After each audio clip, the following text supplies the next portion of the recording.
ആ പഴയ സ്കൂളിലേക്ക് പിന്നീട് പോയിട്ടുണ്ടോ? അതേ ക്ലാസ് റൂം, ഡെസ്കുകൾ, വരാന്ത. ഇല്ലാതായത് ഇടനാഴിയിലെ ആരവങ്ങളാണ്, ക്ലാസ് റൂമിലെ പൊട്ടിത്തിരികളാണ്, നിങ്ങളുടെ പേര് ആരൊക്കെയോ ഉറക്കെ വിളിക്കുന്നതാണ്. അന്ന് നിങ്ങൾ വിശ്വസിച്ചത് അത് നിങ്ങളുടെ സ്കൂളാണെന്നാണ്. പക്ഷേ ഇന്നത് മറ്റാരുടെയൊക്കെയോ സ്കൂളാണ്.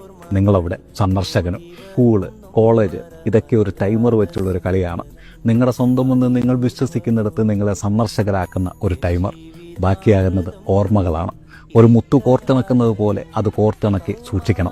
എന്നിട്ട് അതിലേക്ക് നോക്കി ഒരിക്കൽ നിങ്ങൾ പറയും, യെസ്, ഞാനും ഇവിടെ ജീവിച്ചിരുന്നു.